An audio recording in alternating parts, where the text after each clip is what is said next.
Luterana Confesional y de Academia Cristo. Les damos la más cordial bienvenida al estudio que realizaremos en el día de hoy. La oración en la vida del creyente. ¿Qué nos dice este hecho, la oración? Pues bueno, vamos a la palabra. Vamos en particular a 1 de Pedro 2:9. ¿Qué nos dice?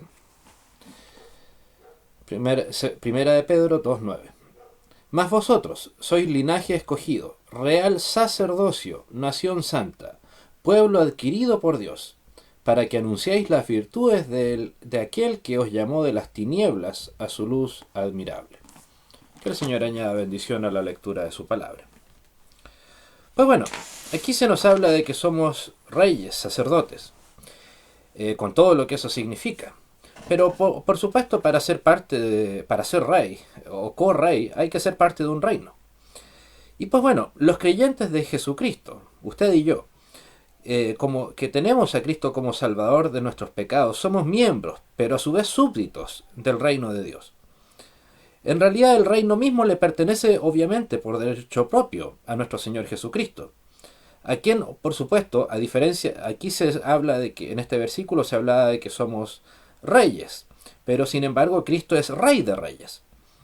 De hecho, cuando el ángel Gabriel anunció la venida de Cristo a María, dijo: su reino no tendrá fin, en Lucas 1:33. Y cuando Pilato le preguntó: ¿eres tú el rey de los judíos?, ¿qué le dijo Jesús? Le dijo: mi reino no es de este mundo. O sea, el reino está presente. En otra ocasión, ante una audiencia diferente, Jesús identificó más su actividad de gobierno de su reino. El reino de Dios está entre vosotros, como lo dijo en Lucas 17:21. El reino de Cristo, por lo tanto, no se parece a ningún otro. Incluso la entrada a este reino es única. Como Jesús se lo dijo a Nicodemo: el que no nace de agua y del Espíritu no puede entrar en el reino de Dios. Dios quiere, por lo tanto, que usted y yo, los creyentes, seamos parte o somos parte de ese reino. Incluso Jesús consoló a sus discípulos diciendo: no temáis, manada pequeña, porque a vuestro Padre le ha placido daros el reino de Dios. Aquí, insisto, les está hablando de una realidad, no les está dando una posibilidad. Le ha placido, o sea, ya es una realidad el que nos ha dado el reino de Dios. Es algo que se cumple en usted y yo, en cualquier creyente. Usted me podrá decir: bueno, ¿y qué tiene que ver todo lo que ha dicho con la oración? Pues precisamente, porque cuando uno, como parte de la ciudadanía de un determinado país o determinado reino, según sea el caso, hemos de acercarnos al líder de este reino, de este país. Pues bueno, precisamente, ¿por qué nos ha de recibir nuestro rey, nuestro príncipe, nuestro presidente? Pues precisamente porque nos da el privilegio de podernos acercar a él. Entonces, si vamos a entender la oración como la Biblia nos enseña, sería útil comprender el tema de este reino y de su reino, que está presente en la Escritura. En la oración, por lo tanto, se nos invita a tener una especie de audiencia con nuestro rey, o con nuestro presidente, en vocabulario tal vez del mundo moderno. O sea, recordar que Dios es Rey de Reyes, pero a su vez, por los méritos de Cristo, nos declara reyes y sacerdotes, como lo encabezaba el versículo al principio. Y precisamente por eso, porque Cristo nos declara como tales, no por nuestro mérito propio, obviamente, podemos acercarnos en oración ante nuestro Rey, o sea, tener una audiencia con nuestro gran Rey, con nuestro soberano. Y aquí entonces obviamente tiene que aparecer la pregunta: ¿qué es la oración? Pues es muchas cosas, pero podríamos, tratando de acercarnos a una definición, que es algo muy complejo, por supuesto, es un acto de acercamiento ante Dios para exponer nuestra alabanza, adoración, ya sea de manera grupal o personal, y también exponer nuestras necesidades y anhelos y, por supuesto, gratitudes ante Dios. Por lo tanto, ¿qué significa esto? O sea, no puede haber espacio para la soberbia en el creyente que se acerca en oración a Dios. Del momento en que ya hay soberbia, que hay altanería, que hay exigencia hacia nuestro Señor, deja de ser oración. porque la oración debe ser en primer lugar un acto, o bueno, entre otros puntos, un acto de humildad. Usted no se acerca a pedir alguna solicitud respecto de su jefe en el trabajo, de su alcalde en su ciudad, ni hablar de su presidente, con soberbia. Podrá gustarle o no ese jefe, ese presidente, pero sabe que es una persona que tiene una alta investidura y que tiene que ser respetado como tal. Usted sabe perfectamente que su jefe, su superior, no está obligado a responder que sí a todo lo que usted solicite. No está en la ni siquiera está en la obligación de recibirle cuantas veces usted lo desee. Es más, probablemente si todos los que nos están viendo nos hacemos la pregunta, ¿cuándo fue la última vez? O si es que puede que se dé la posibilidad de que usted o yo tengamos, por el motivo que sea, una audiencia con el presidente de nuestros respectivos países, ya sea ahora o en lo que nos quede de vida, que nos dé nuestro Señor. Es más, no ha sido mi caso, probablemente jamás voy a estar frente al presidente de mi país o presidenta y he de considerar que es un hecho tiránico el que este presidente no me vea. No, de ninguna manera. Pero precisamente por eso, pero imagínense entonces cuánto más grande ha de ser la diferencia al acercarnos ante nuestro Rey, ante nuestro Creador. Precisamente por eso debemos acercarnos ante Él con humildad, como les decía, sin altanería, sin esperar que nuestras peticiones deban ser necesariamente aceptadas con un rotundo sí. O una frase que lamentablemente está muy de moda o ha estado muy de moda entre creyentes es: yo declaro, yo proclamo en mi oración.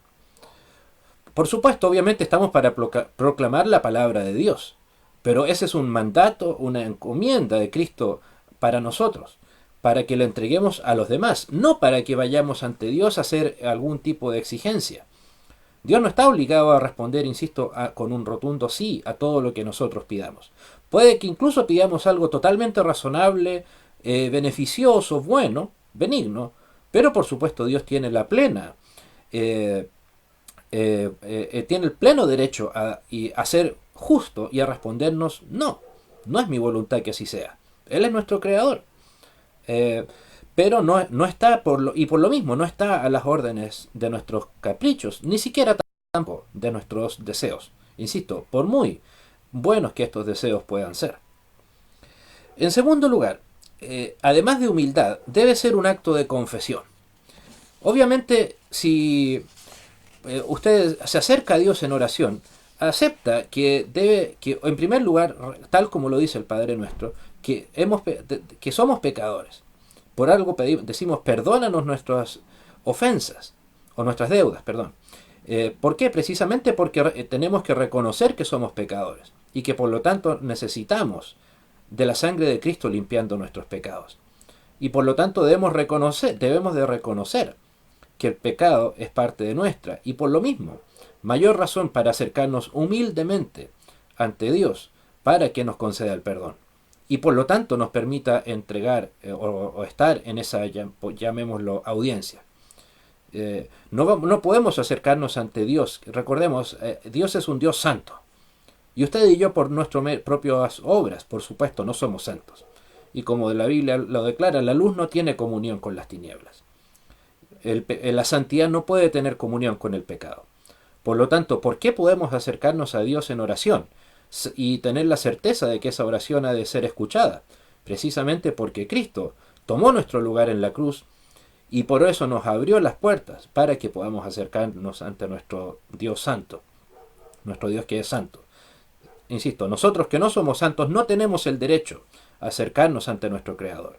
Pero ¿por qué podemos hacerlo? Precisamente por el mérito de nuestro Señor Jesucristo, que derramó su sangre en la cruz, en su lugar, en mi lugar, en nuestro lugar. Por lo tanto, debemos de reconocer que somos pecadores para poder acercarnos en oración a Dios.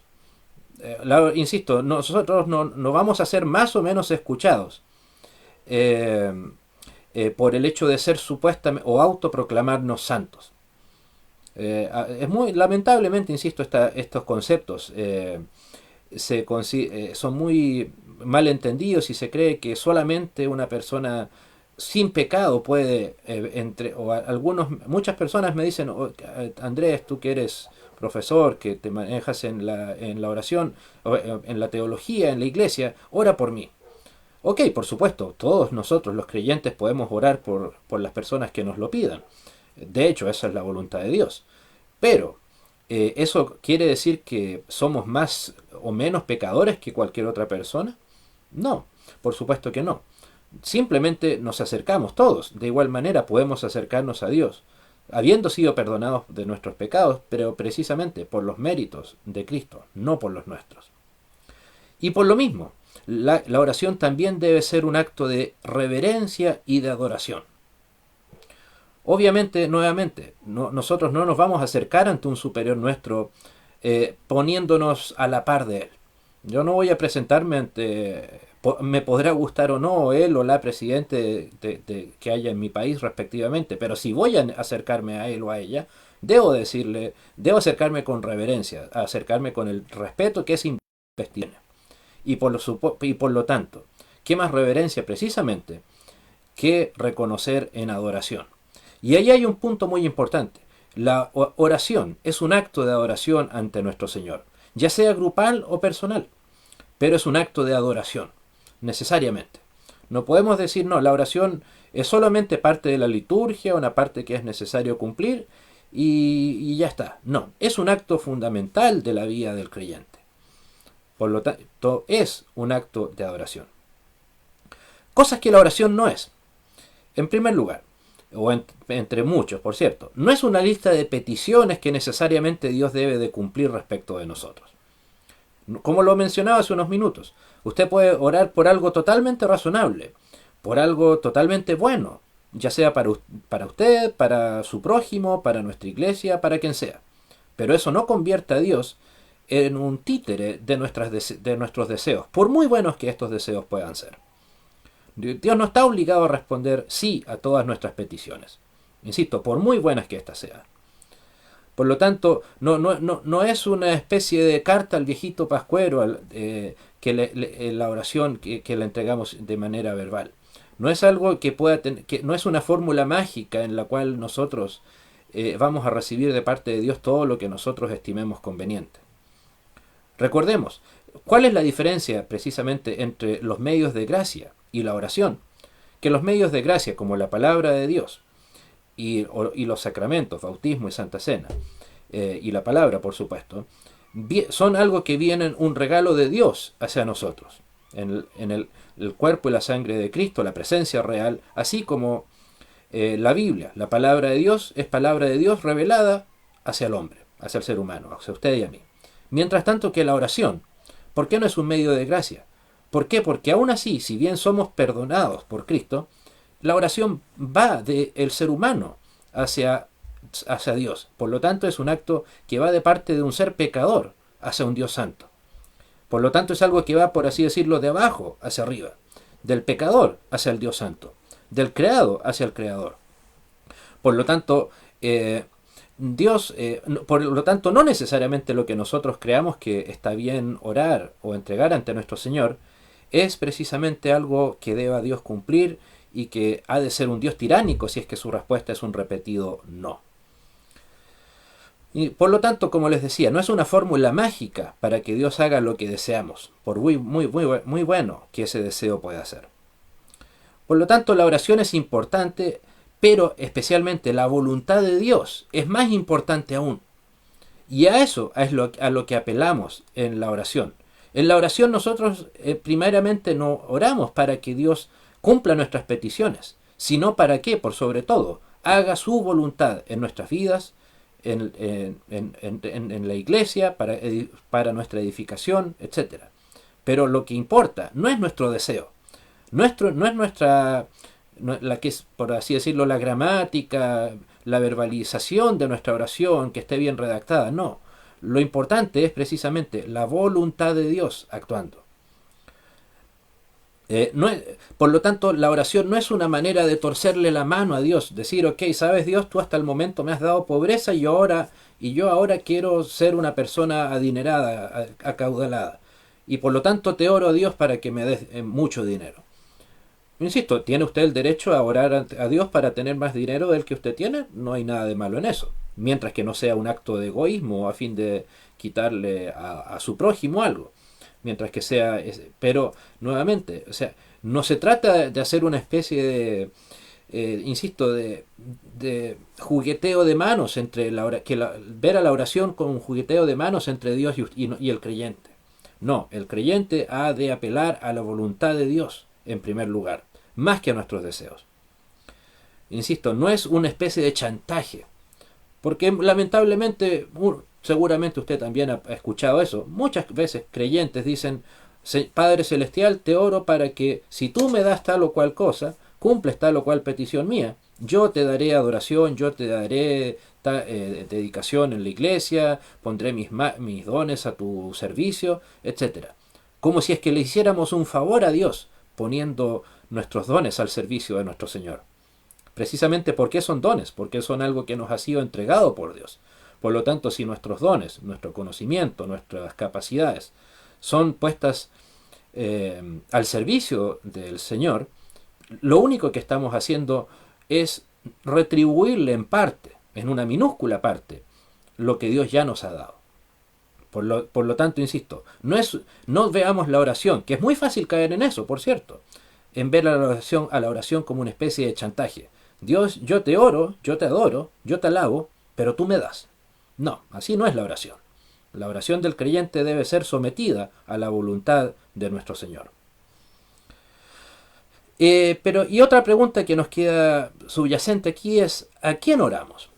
El Dios al que oramos en primer lugar, es un Dios justo. Por eso es que precisamente no puede tener comunión con el pecado. Y por eso es que precisamente debemos confesar nuestros pecados y ser perdonados de nuestros pecados. ¿Por qué? Porque es un Dios justo, es un Dios santo. Y por lo tanto nos va a dar en justicia, nos va a orar lo que, de acuerdo a su santa voluntad, pero especialmente, no solo a su santa, sino a su justa voluntad. Si Dios, la respuesta a su oración es un no, pues bueno, no digo que sea fácil de aceptar, de entender, pero ni mucho menos que, o sea, todos pasamos por eso, por supuesto, en donde a veces es evidente que la respuesta a una oración hacia Dios, la respuesta de Dios es un no. Pues bueno, debemos recordar que Dios es más sabio que nosotros, pero especialmente es más justo que nosotros, y Él sabrá bien cuándo, dónde, y si es que nos concede una petición o no. Pero también, para no desanimarnos, por así decirlo, el Dios al que oramos es un Dios misericordioso. ¿Qué es la misericordia? Es cuando Dios no nos da lo que sí merecemos. O sea, usted y yo, ¿qué es lo que merecemos de parte de Dios? La condenación. Somos pecadores. Hemos cometido pecados y los vamos a volver a cometer. Eso, por supuesto, declarar lo contrario es decir que no necesitamos de Cristo, que no necesitamos que Cristo nos perdone nuestros pecados. Pero precisamente gracias a su misericordia, que nos entrega a su vez la gracia de Cristo y nos entrega el perdón de los pecados, es que podemos acercarnos, por así decirlo, cara a cara ante Él en oración y entregar nuestras vidas, nuestras necesidades, nuestras gratitudes, nuestra alabanza ante nuestro Señor. Recordemos, Dios no está precisamente obligado a escuchar nuestras peticiones, pero precisamente por ser un Dios misericordioso, las escucha por los méritos de Cristo. Por lo tanto, por eso es que precisamente Cristo debe ser el dueño de nuestras vidas. Obviamente, nuevamente llevándolo al caso de la vida cotidiana, un líder, un jefe, no va a entrevistarse, no le va a dar una audiencia a un rebelde, a alguien que se declara en contra de su mandato.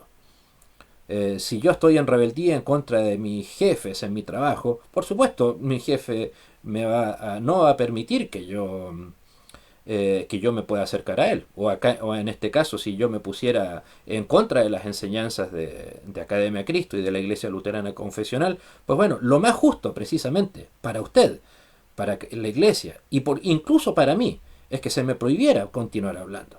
¿Por qué? Porque nuevamente lo que importa es la voluntad de Dios y la edificación de mi prójimo. No que yo me considere autosuficiente, autovalente y no tener que apelar a la misericordia divina. También, como fruto de todo lo mencionado, el Dios al que oramos es un Dios compasivo. Y por eso puede, a pesar de nuestro pecado, concedernos nuestras necesidades, o algunas de ellas, o la mayoría en algunos casos, ¿por qué no? Precisamente porque tiene compasión y amor por nosotros. Y precisamente ¿por qué? ¿Por qué podemos confiar en que lo que Dios nos responde a nuestras oraciones va a ser lo mejor para nosotros? Precisamente ¿por qué? Porque Dios es sabio. Conoce mejor que nosotros mismos lo que realmente lo que debe concedernos, cómo y cuándo. Y si es que acaso debe concederlo o no. Entonces, la respuesta de Dios a nuestras oraciones puede ser un sí, que obviamente es lo que siempre vamos a anhelar. Puede ser también un no rotundo. Y como en muchos casos también, ¿por qué no? Un espera. Tengo mi tiempo. Recordemos, los tiempos de Dios no son los tiempos nuestros. Obviamente el ser humano es mucho más activo, le interesa, digamos, la respuesta inmediata, le interesa la cosa maximalista en el momento, tenerlo todo lo más pronto posible. Pues bueno, Dios, que es el creador del tiempo, del universo, insisto, especialmente en este caso me refiero al tiempo, Él sabrá cuándo es mejor acceder o no a una petición nuestra. A veces, con toda seguridad, usted puede ser testigo en su propia vida de eso. Podemos nosotros orar a Dios esperando que Dios nos cumpla de manera inmediata nuestra petición, pero a veces el tiempo nos termina demostrando que lo mejor que pudo haber hecho Dios es habernos hecho esperar, para ver nuestra paciencia, para ver qué tanto nos sometemos y nos entregamos a su voluntad, y precisamente, por lo tanto, a confiar en lo que Dios hace respecto de nosotros. Por lo tanto, también la respuesta de la oración de parte de Dios hacia nosotros puede ser espera, aún no, espera un tiempo. Pues bueno, como una breve mirada, obviamente la oración más famosa de la Biblia es el Padre Nuestro. Obviamente quiero creer que no es necesario leerlo completo, el Padre Nuestro de Mateo 6, capítulo 6, versículo 9 en adelante. ¿Qué nos enseña aquí Cristo? Además del hecho de que podemos entregar nuestras peticiones, nuestras alabanzas y nuestra gratitud a Dios, es que Jesús nos enseña primero a quién oramos. Padre Nuestro. ¿Y cuál es nuestra relación? O sea, es algo sencillo, pero también muy profundo. Oramos al Padre Nuestro que está en los cielos. No es el Padre mío, no es el Padre tuyo o el suyo, sino que oramos al Padre Nuestro. Por lo tanto, eso nos recuerda que somos parte de la Santa Iglesia Cristiana. Es cierto, la oración es un acto que puede ser personal también, pero también, cumpliendo las palabras de Cristo, 2 o 3 reunidos en mi nombre, ahí estoy yo en medio de ellos. Ahí también debe haber oración. Si hay cristianos reunidos, debe haber oración también. No solo alabanza, no solo adoración, también debe haber adoración. Si no hay oración, es parte fundamental de la vida del creyente. No la más importante, por cierto. Por supuesto, la parte más importante de la vida del creyente es la Biblia. Insisto, ¿por qué? Porque la Biblia viene del Dios Santo al ser humano pecador. Pero precisamente para encomendar nuestras vidas a Dios, es que precisamente Dios nos ha proveído de la oración. Entonces, como un conjunto, oramos a nuestro Padre que está en los cielos. Él es nuestro Padre, porque nosotros somos hijos de Dios por medio de la fe en Jesucristo. Esto nos enseña inmediatamente la relación afectuosa que mantenemos con Él, quien es Rey, pero también es Padre, y por lo tanto sabe comprender las necesidades de sus hijos. Así como el Padre que se deleita escuchando a su Hijo y le concede lo que Él le pide de acuerdo a su voluntad, así por lo tanto debemos acercarnos al Señor de los cielos y de la tierra. Entre nosotros hay amor precisamente gracias a Jesús. ¿Por qué? Porque recordemos, porque tuyo es el reino, o de Cristo o de Dios es el reino, el poder y la gloria por los siglos de los siglos. Amén. Que Dios les bendiga y nos encontramos en una próxima oportunidad. Hasta pronto.